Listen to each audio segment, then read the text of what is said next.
Welcome everyone to an exclusive podcast conducted by Civil 360 IAS Academy with Dr. Sachin BG. Dr. Sachin has achieved All India rank of 41 in the UPSC Civil Service Examination of 2024. He has been a consistent GS performer with 120 marks in essay, ethics as well as 112 marks in GS1 and 116 marks in GS2.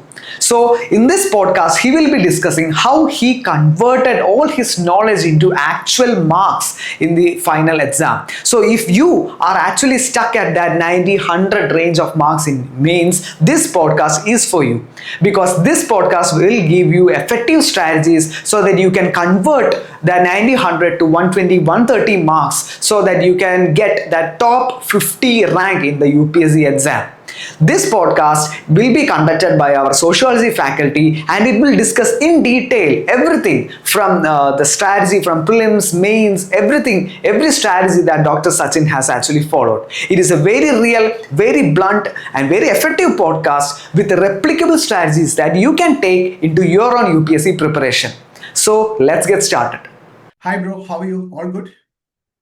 Hi sir, I'm doing good sir. How do you do? I'm perfectly fine. So can we start the session? Sure sir, we can go ahead. Sachin, today the country basically know you as the man who scored All India rank 41 in UPSC Civil Service Examination and also one of the most consistent GS performer this year. But before these marks, before All India rank 41 and IAS, there's a long journey. And that's exactly what we want to explore in this session. So if you rewind for a moment, I just want to know who's Dr. Sachin before this UPSC exam, before the rank, like what's your background and what basically drew you into IAS? Sure sir.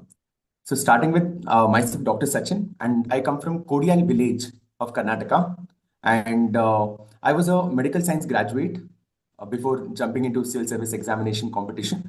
And I used to volunteer at a lot of NGOs and Ramakrishna Ashram and all. So there I used to meet a lot of IAS officers, IPS officers who motivated me, sir, to take, who gave me idea that there's an examination called UPSC CSE and I can go ahead with that. And also, I was inspired by a lot of doctors who have become IAS officers and have done majestic work. For example, during my COVID duty back in 2020 and 2021, there was this doctor from Bangalore who was a commissioner of Bangalore, and he started some organization called Step One organization, where he could bring in a lot of doctors into telemedicine platform and help a lot of patients who couldn't visit their clinics by then. So I was part of that Step One organization. So I realized that if you're a doctor, you can treat a patient or you can treat only one individual at a time. But if you can become an IAS officer, you can treat the entire society, or you can be a doctor to the society. You can be a social doctor. So that inspired me a lot. And I also, and even becoming this, getting into IAS was my childhood dream. So I'm grateful to the Almighty that this dream is achieved now. So you, in fact, thought about this after your COVID duties, right? It was there in the back of the mind, sir, but it became more evident during the COVID duties. And getting this rank 41 at All India level, that's not a straight road. So there was always that ups and downs. And people only see this glory, the top marks and the rank that you got. But my question here is there any lowest point in your journey? And if so, how you overcame that? Right, sir. In fact, there were many. The first thing is, that's what, as you said, the UPSC examination is a very skewed examination. In that, for the rankers or for the toppers, it gives you more than what they deserve, is what sometimes I feel. And for those who miss out by 1 or 2 marks, again they have to restart from the zero.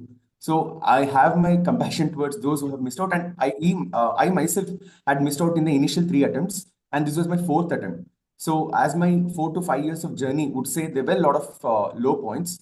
And starting with, there were health issues, so especially during my 3rd attempt, and I had a lower back injury which I had to work on, and there was this existential crisis kind of a moment during the months of January and February, where like although I had cleared the mains, and this was the first time that I had cleared the mains too, but it was like I was questioning, where do I stand? Like, where do I stand in my life journey? And what is that I'm doing? And I was not sure of what marks I'll be getting in the mains also, right? So that element of uncertainty actually broke me down. But thanks to my friends, thanks to my the ambience that I had created, so it helped me regain the strength and perform very well in the interview, sir. That's awesome. Lovely. Sachin, I remember when you joined the GS and SA mentorship, you already had that knowledge because you have already given 2 attempts, but the marks were not reflecting that knowledge. And from a mentor's point of view, I saw that you are evolving so fast. So, can you tell us what changed during that phase? How did our mentorship and the feedback that we gave shape your approach? Right, sir. So to start with, as you said, I was more of a academic guy. I was not preparing actually for the examination. I was not a commercial guy. I gave less importance to the marks, and I thought knowledge matters, knowledge matters. So I was digging a lot. Like if I'm reading a new topic, so I used to dig a lot on that. I used to waste a lot of time just to prepare notes for. I still remember there was this topic, like back then there was a question asked on that migration topic. So to prepare a notes on migration, which I thought would come in paper one, society section. So I spent the entire day. And looking back at it now, it was just a foolish thing to do. And that perfectionist attitude, and I was with that perfectionist attitude, and even I was hesitant to give tests, right answers to. But with mentorship, so I think that's one thing. You get that push to write answers. You get that push to give a try. Like, what's that you're going to lose? That kind of an attitude comes with a mentorship. And that helped me, and helped me to start with the answers at least. And over time, as you said, I'm a quick learner. So that helped me to remaster the skills and relearn and understand the exam also better to ace it with this good rank, sir. That's lovely. So, Sachin, before this rank 41, the first thing is that you have to crack the prelims, and that's the nightmare for many aspirants. And if you see these days, it's so tricky and it's a mental game. So, what actually helped you to cross that hurdle this time, or what you did differently? Can you share your prelim strategy, especially that last 30 days, that revision plan? Sir, I couldn't clear my prelims in the first attempt because I was not at all well equipped. And as I told, I was involved in COVID things, and also I couldn't prepare really well. So first attempt, I couldn't clear the prelims, and that gave me a lot of shock. Like, no, I have to clear it the next time and all. So that gave that kind of a motivation it gave. And over time, second attempt, third, and fourth attempt have cleared prelims consistently. And the one thing that has worked every single time for me is my strong foundation knowledge, sir. I would divide the entire prelim subjects into two broad categories. One is that which is conceptually oriented, and other which is more factually oriented. So my strength was in conceptually oriented questions. Like for example, polity. If there are any questions that are coming from polity, economy, or geography, and even environment to an extent, I used to get very good marks. And coming from a scientific discipline, I used to perform science and tech questions also good.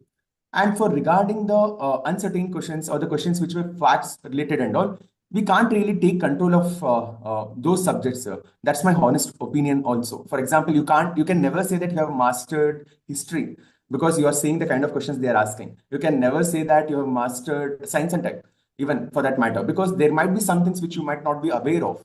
So my emphasis was on static part, my emphasis on the conceptual clarity, and my emphasis was on that helped me throughout, sir. That is what I would say. Last 30 days, I asked about that because many people that's actually the the most important period during prelims. Last 30 days, the first thing you should do is a revision. The first and last thing I would say you have to do is revision. And you don't Because read anything new during that time. yeah, like I would say that last 20 days is exclusive revision. In the last the 10 days you can still read. For example, you'll be getting those monthly magazines or the yearly compilations towards the end, right? So you need some time to go through that also. And also you need to revisit your mocks learnings, the mistakes that you made in the mocks. And that's most important. And a lot of the time, like students do say that they are giving thousands of questions in the examinations, they're giving in the mocks examination, and they're not able to clear it. The reason because is although they are solving 1,000 more questions, they are not identifying the patterns where they are going wrong. So if they can identify that pattern and keep it in the back of the mind during the last 30 days, those mistakes won't be. So those things that is first thing. And revision like continuously every day, especially the factual revisions, you need to do it. And you need to focus more on the mapping and some current affairs related content also in the last 30 days. Fine. So you cracked it with All India rank 41, which means you clearly nailed the mains. But that's not so easy, right? You have to balance GS, essay, ethics, and then optional. All need that kind of balance, and we can see that very clearly reflected in your GS marks. You got 112, then 116, and except in GS paper 3 where you got 83, and then ethics you got 120, essay also you got 120. But I want to know what's the overall strategy during the mains phase, where and how you balanced preparations and how you got this consistent performance across GS subjects except in GS paper 3. That will come back later, that one question, but in general. Right, sir. The first thing is, sir, with increased help from the mentors like you, I think we got the clarity with how to write answers and that clarity. Because, see, with prelims, as I said, I was consistently clearing it. And it's an objective type question paper, right? So there's only one answer. There's no scope for multiple interpretation. But with mains, generally we would assume that whatever the answers that we are writing are the best, right? That's what the imagination is. And we need someone who tells that no, this is not all of it. You will still have scope for improvement. And if you get such constant feedback, and if you can understand the answer writing, and this attempt, what worked for me, like to get those above average marks across papers, is the art of answer writing. Just like I mastered it, I can say, but that's an arrogant statement. But at least 60-70% I had mastered it. And it was a big change from the previous attempts. Like I come from scientific disciplines, so I have a logical bent of mind. So I think in terms of 1 plus 1 equals 2 or 2 plus 2, 2 plus 2 equals 4. But with humanities, 2 plus 2 can be 3 also, 2 plus 2 can be 5 also. There's a scope for multiple interpretations. So, and I started imagining that there can be, it's an empty paper that they are giving, but there can be multiple good answers also, right? So it's not just one good answer. There can be multiple good answers. Started learning how to come up with those good answers. So that skill with answer writing is what helped me score very well across papers. And with respect to the strategy, I would say that you need to divide. Like for example, you'll be hardly getting 80 to 90 days between prelims and mains, and you need to divide in the initial 60 days or 45 to 50 days. You need to divide entire day into 50-50 part, like 50% of anthro or optional and 50% of GS. That's what you need to do. And last 40 days, 20 days, 70% optional, 30% GS in the first 20 days, and last 20 days, 70% GS and 30% optional. That's how you need to strategize, sir. That's how you need to plan it well. That's too general. Let's try to break it down, starting with GS1, where you scored 112. What made your GS1 answer stand out? Because there is a topic on Indian society, right? And then you have an anthro background. So you might have used some technical words also. Have you used any technical words, or how your answer stood out? Because you got 112. Right, sir. So first thing is, I have to admit that I haven't written one answer each in GS1, 2, and 3. Because of my ill time management, I couldn't manage it well. And also one question, I was not that well prepared also for GS1. For example, there was a question on world history, I believe. So I was not that well prepared and I couldn't write it. But still, the reason I could get those higher marks is, so one thing is, yeah, as you said, I had the background in anthropology and society part was little easier to tackle because I was well aware with the sociologist thinkers, right? We have common thinkers between anthropology and sociology. So I used to quote Iravati Karve. I used to quote, for example, Deepankar Gupta, Surajit Sinha. Like if you can bring such thinkers in your answers, that will obviously help you stand out from others. And also I used to have a list of keywords. For example, subject specific keywords, like specific subject specific vocabularies, and that helped me think fast within 7 minutes time frame. And third thing is I knew what to make an answer look like a history answer, what to make an history geography look like a geography answer, and should look like a society answer. For example, with respect to history, there should always be a chronological time scale. There should always be a diagram, whether it's a map or if it's art and culture, you need to come up with the diagrams. And I remember drawing a diagram like there. And also, third thing is, sir, you should also have ready-made introductions and conclusions which can be used. And this ready-made introductions, conclusion strategy, I have used it across papers. So if you have such ready-made introductions and conclusions, which you can sprinkle, that will help you think faster. So that's what I did this time. And also there was an element of luck also, I would say, because I had watched this Twisters movie. So not everyone would have watched the Twisters movie. So I had watched it. So I could write an answer, better answer for the Twisters question also in the paper one. That's So lovely. this is right. Yeah, again, when it comes to GS2, you got 116. And GS2 is a paper where people usually struggle to show the depth. You know the peripheral knowledge, but the depth won't be there. And if you need to get that depth, you need to, along with the static knowledge, you need to add the current affairs. So how did you balance the static and current affairs part in GS2 and score that 116? So for GS2 and GS3, I would say that, yeah, as you said, the questions come from current affairs mostly. Like it's a GS2, at least it's a very good mix of static and current affairs. But in GS3, it's mostly current affairs. So there, I was an avid reader of newspapers. Like every day, I used to read The Hindu for 1.5 hours regularly. Okay. So that helped me a lot this time. And I used to make a keyword-based notes also for both GS2 and GS3.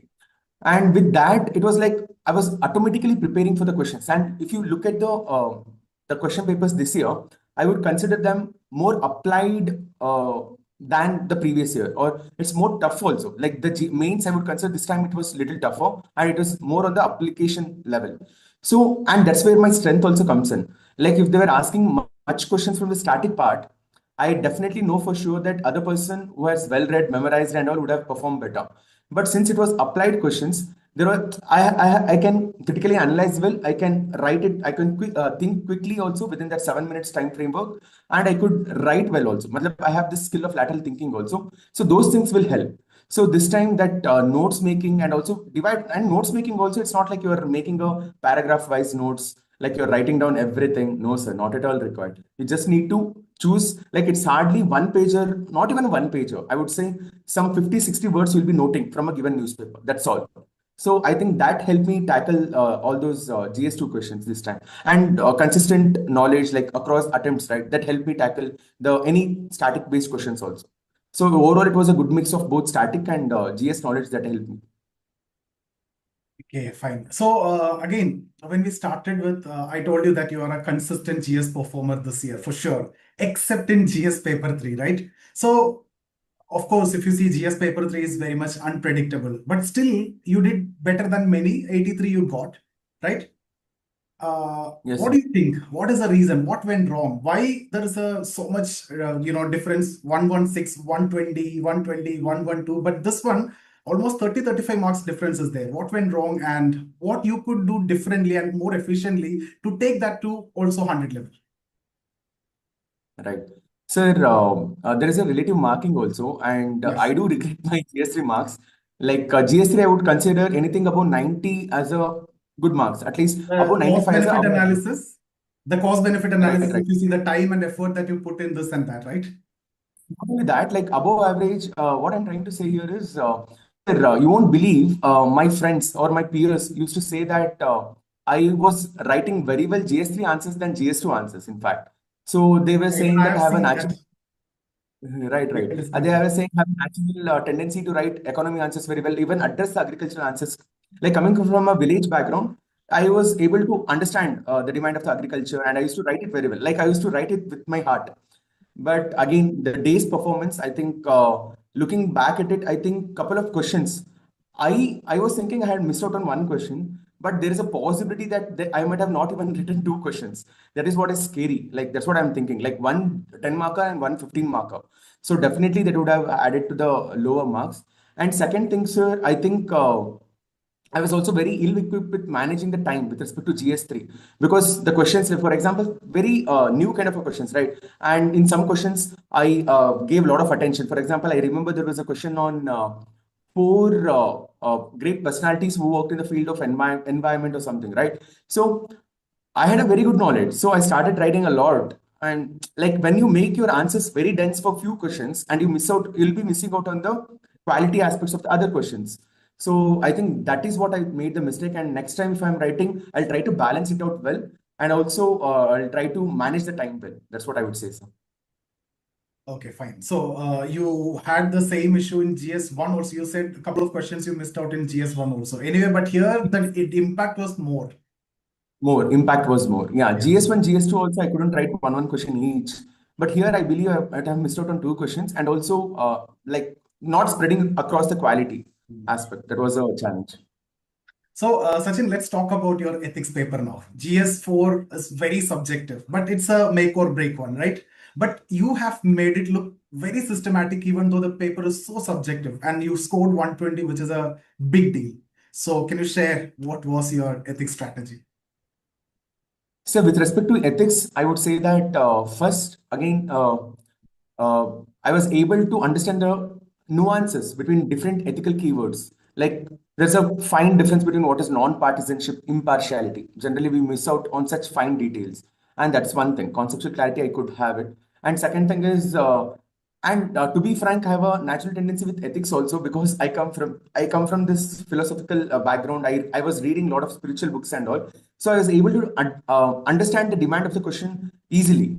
And like even if I speak with my cousins, I'll be saying a lot of ethical things. So that also reflected in the answers, I would say.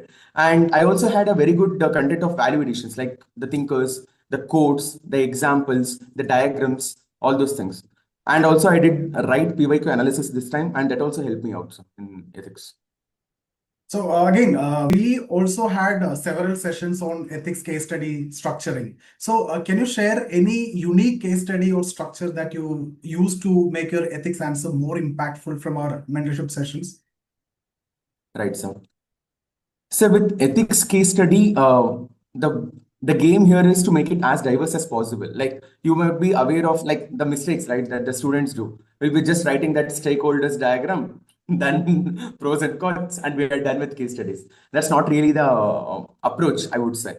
So rather, this time what we learned from the mentorship and all is like we came up with multiple ways of introducing a case study. For example, we can introduce it with a case law, where we're introducing it with the sections involved in IPCs, and we're introducing with real life examples also. Like we were giving that contextual background for the case studies, and also even with the course of action. See, entire case study, they'll be asking you four questions, like the pros and cons, like what course of action, what is the ethical dilemmas and all. So in the course of action, this time we had a good knowledge, sir.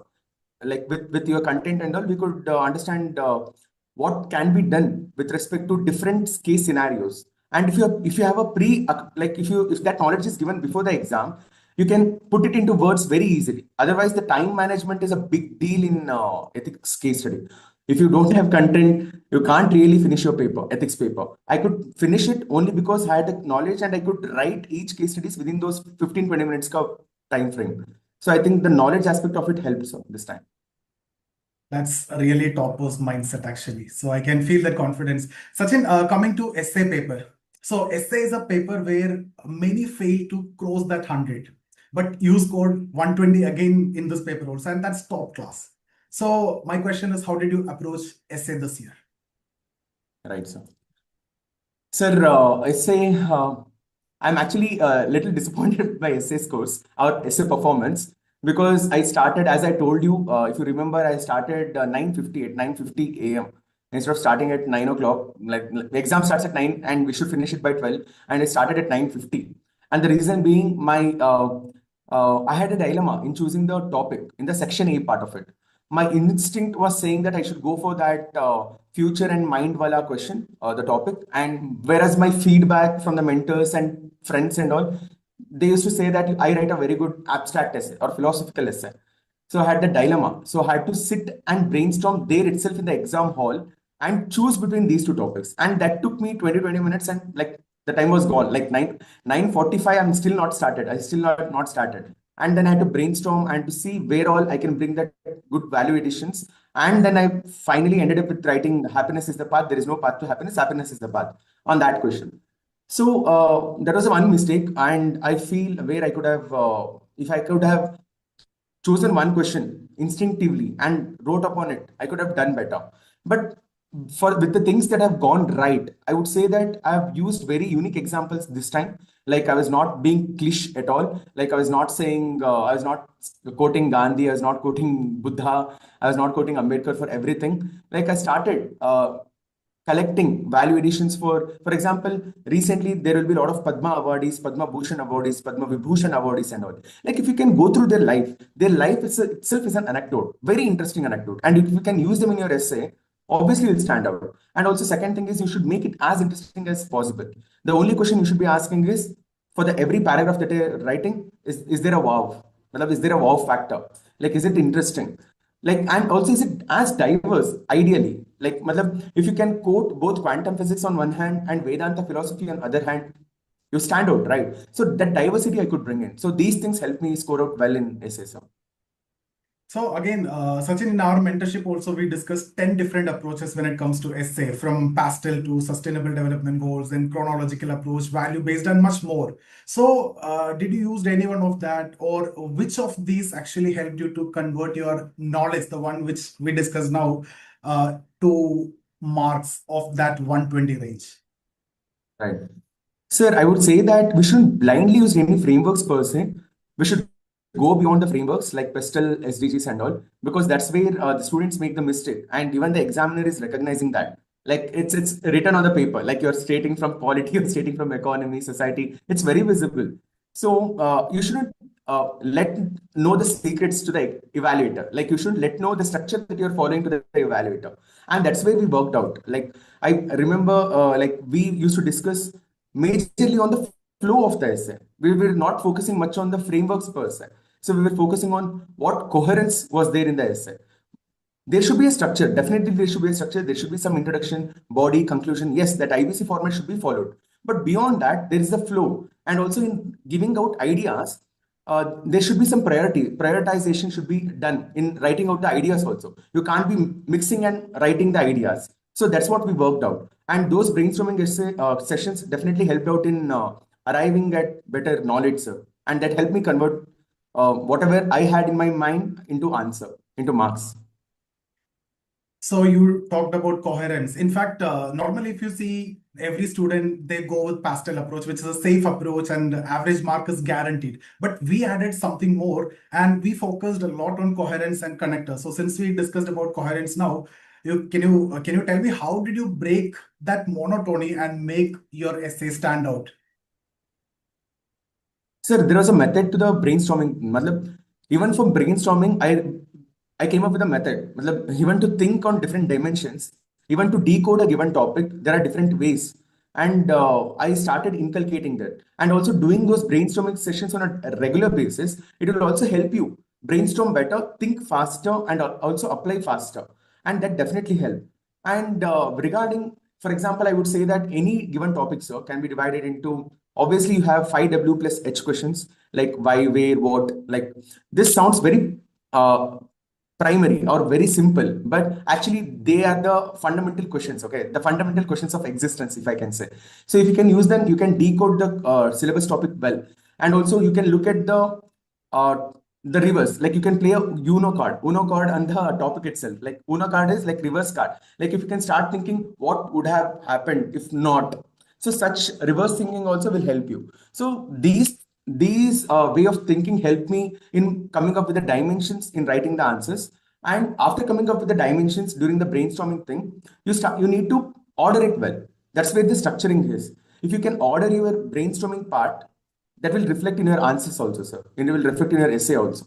So that's what I did. Like I started ordering, like I started prioritizing. For example, I always used to write the other case scenario at the end, like as my fifth dimension. And rest all I used to write it the fourth dimension. So these things will definitely help, sir. Fine. So, Sachin, one thing I've observed during our mentorship is you didn't just improve your answers, you started thinking like an evaluator. So, can you tell me how important was feedback and the structured review in that, final push from a good student, someone who have good knowledge, to All India rank 41, getting 120 mark in, both ethics and essay paper? So basically, there was this bridging of potential with the reality, like potential into a possibility into a reality. So they, the mentorship definitely helped me. So for example, like if you're writing answers on a regular basis, and if you're getting that personalized mentorship from someone like you, I think that's where it's like hand holding an aspirant and keeping that faith in an aspirant. Like the terms I'm using might sound very philosophical or very emotional, but that's true. Because without that emotional support, without like brother, like you called me as a bro, right? That's how we are related. So that's a nice way to have the bond with the faculty. And regarding the daily feedback, the personalized feedback, knowing like you recognize my strengths and you help me work out on my negatives also. So I think this personalized touch to the mentorship is one thing I admire a lot, and I hope a lot of other students also make use of it. So going ahead. That's great. So, Sachin, from the long nights of self-doubt to getting All India rank 41, what does this result mean to you emotionally? Like, what was that moment feel like when you saw your name in that final list in the position of 41st? Right. Sir, it was literally the moment of enlightenment. Why I would say that is I was in the Buddha temple when the results came. I was sitting inside the Buddha temple and I was just scrolling for the result, and the results came. And it was really the moment of nirvana for me. Nirvana from this cycle of examinations. So, and the dominant emotion within me was the relief. Relief from all the struggles and relief from all the redoing of the same stuff again and again. And that was the first emotion. And second thing was it was all celebratory, sir.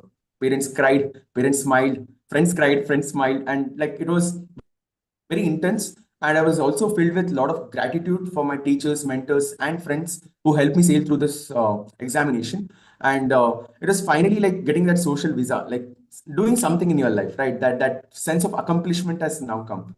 So I was filled with a lot of various emotions and predominantly being relief from the cycle of the examination. That's awesome. So, Sachin, last question. What makes our Right, mentorship sir. truly different? And would you recommend it to others who are struggling in GS and SA? Right, sir. I would say that, especially with respect to mains preparation, you would definitely need a mentor who is genuine and who can give a honest feedback. And a student shouldn't hesitate on the criticisms given by the mentors, because if they don't take in the criticisms, they can't succeed. So criticism and daily, see, like if you have someone who can hold you accountable in your daily preparation, because sometimes we feel like a lost cause, right, in this journey of preparation. So that's when I would say that students should make use of the mentorship and the personalized mentorship, especially on a day-to-day basis. Like if they have any doubts of any sort of matter, or if they can, even the mentors like you can help students connect with the toppers also, right? And it makes the entire thing tangible. It doesn't just keep it abstract. The dream doesn't become abstract. The dream becomes reality with actions taken together. So I would definitely recommend, and I pray for every one of their success, like every student of yours to achieve the great success and even take your name going ahead. So, Sachin, from being a young doctor with a UPSC dream, someone who once struggled to convert knowledge into the marks, now scoring 120 in both essay and ethics paper and securing All India rank 41, your journey is truly inspiring. So, you didn't just prepare, you basically evolved over a period of time, and you didn't just write answers, you refined in each and every step the structure and the strategy, and that's how you basically evolved. And that's what makes your success so real and so replicable for so many future aspirants. So before we wrap up, I want to ask you one final question. So if someone out there who's stuck in the range of 90 to 100 mark range in essay, ethics, or GS and genuinely want to break through that range, what's your sincere piece of advice to them? The first sincere piece of advice would be to start writing. Don't hesitate. Don't have this perfectionist attitude. Like you'll never be perfect, or you'll never attain that mastery. Okay, it's like as the Albert Einstein had quoted, you can learn riding cycle only through riding it. Right? You can learn swimming only through swimming, through jumping into the water. So start writing. Start writing every single day. Start practicing one case study every single day from now on. Even if you're preparing for the next attempt, from now on you can start and start writing one essay per week. Every week you should write an essay and get it corrected from someone like you. So I think if they can do it, if they can just be consistent with their performance, so I think all the nuances, they'll start appreciating the nuances. And over time, they can also, it's like how artificial intelligence work, right? Like you start recognizing the patterns going ahead. So if you can recognize the patterns, you can solve them. So the one genuine advice would be to start writing and start like you should write thousands of pages. You won't believe I had 3,600 plus pages of notes for anthropology, handwritten. Okay, that's the kind of effort. So if you can just write it, write. That's the only advice I would say. So, Sachin, thank you once again for sharing your knowledge with such depth and honesty. Your story is a powerful reminder that with the right mentorship, consistent feedback, and a strategic mindset, if you have, the big jumps are possible, even in the toughest papers. Right? That's exactly what you've proved with your, especially essay and ethics, and a consistent performance in your GS, except in your GS3. So, it's been absolute pleasure having you on this podcast and wishing you all the best for your future career as an IAS officer. And I'm sure many aspirants will now follow your path, right? They walk your path, whatever we discuss, that will motivate them and they get more clarity, more confidence because of it. Thank you once again. Take care. Thank you for hosting me. Thank you, sir. Thank you so much. So, guys, you have just now seen Dr. Sachin's journey to IAS, and it's one of the most transparent and honest discussion that he spoke from the heart, that what all things work for him and what all things he did for the last 30 minutes, right? So, what does that reminds us? Basically, UPSC success is not just about what you read, it's about how you reflect, write, revise, and ultimately how you evolve. So, he discussed about he have written 3,500 pages in optional alone. So, from thousands of handwritten pages, right, he mastered that essay, he mastered that ethics paper. So if you see that transformation that came through consistent practice and guided mentorship, now the question is, now it's your turn. Now the question is, how many of you are willing to take that kind of effort, that kind of commitment? So that's what we want to know, and that's where the difference is made, right? So if you see our personalized GS and SA mentorship, it didn't just give him the feedback like normal you have taken a test and given a feedback. It gave him clarity, it gave him confidence, and it held him accountable and helped him to overcome that perfectionism. And most importantly, it helped him to bridge that gap between knowledge and marks. You might have the knowledge, but if that's not reflecting in the marks, then what's the point in that? So that's where our hand holding will come. So those who stuck in 90, 100 range in your essay, ethics, or GS paper, I would say start writing and keep writing hundreds and thousands of pages. Seek genuine feedback, not from the crowd. In that case, you will get mentorship, or your papers will be evaluated by your colleagues, or someone who have not even cleared the prelims. And surround yourself with mentors who don't just correct your answers, but build your mindset. So, see, if you see Sachin didn't clear UPSC, he conquered it with method, mindset, and mentorship. And now it's your turn to walk the same path.